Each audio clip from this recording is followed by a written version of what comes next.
Hello, language learners. I hope everybody is happy and healthy and we are ready to learn. Today we are going to take a look at ending punctuation. All right, so you are going to be able to hopefully recognize what those end marks are and the type of sentences that they can be found in, okay, when you're speaking, writing, or reading in English. So here is a chart of the types of sentences that you will see. Okay, we're going to talk about the types of sentences, go over some examples, and then the end mark that you'll see in those sentences. So the first example is declarative. A declarative sentence is just a statement. You'll notice a period at the end of these sentences. So read these sentences with me. I have a basketball game tonight. I just finished reading that book.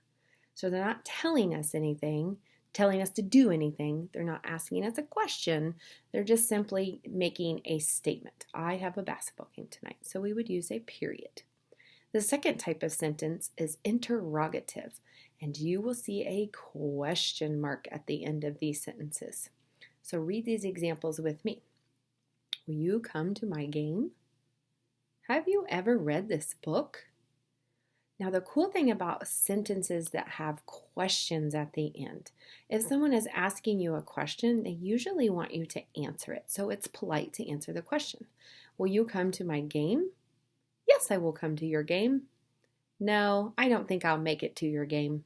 All right, so make sure if someone asks you a question that you do answer it. The next type of sentence is exclamatory. You will see an exclamation point at the end. So usually your voice goes up and you're really excited when you see this kind of a mark when you're reading. Okay, we won the game. This is the best book. My voice goes up and I get excited. Now, sometimes people will use an exclamation point when they're shouting or when they're angry. All right, so maybe somebody has said, "Don't do that." All right, they're really angry, but they want you to know that they really don't want you to do something. The last type of sentence is an imperative, which is a command or a request. And you might see an exclamation point and you might see a period. Please come inside. Oh, and they're just simply asking you to come inside. Do not run in the hall. Okay, so this could go either way. We could say it nice like that, do not run in the hall. Or depending on how much that person wanted you to not run in the hall, do not run in the hall. Okay, big difference on how I say that. And then the last example is read this amazing book. They're not asking us to read the book. They're telling me that I have to read this book because it is so amazing.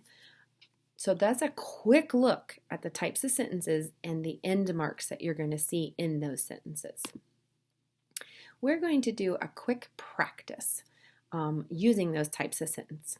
This is a conversation, so we're going to read this conversation. I'm bored. What should we do? Hey, I have an idea. Let's make our own game. That is a great idea. I'll go ask my mom if we have any balloons. Why balloons? You'll see. Go and find some baskets. Who knew balloons could be so fun? I know. Let's do it again tomorrow. All right, now your teacher's going to have you work on this with them, but for time's sake, I'm just going to give you a couple of examples. If we were doing this in class, I would have you show me on your fingers each type of sentence. We're just going to do a couple of examples together. So the first one we're going to look at is this one. I'm bored. Bob is really just telling us, I'm bored. He's not asking a question. He's not really excited about it. He's bored. So we would say that this is a number 1. This is a declarative. He's just declaring that he's bored. The next one, however, what should we do? Your voice kind of goes up when you read a question mark, and it's asking a question because I see the question mark at the end. So this is an example of a number 3, interrogative.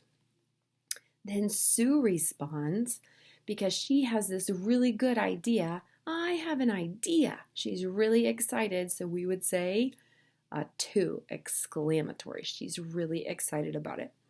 And the last example that we're going to go over just quickly here is this one down here at the bottom. Sue says, go and find some baskets. She's not really asking Bob, she's telling Bob, go get some baskets because we got to have baskets for this game. So that would be an example of an imperative. Good. She's telling him, go get those baskets.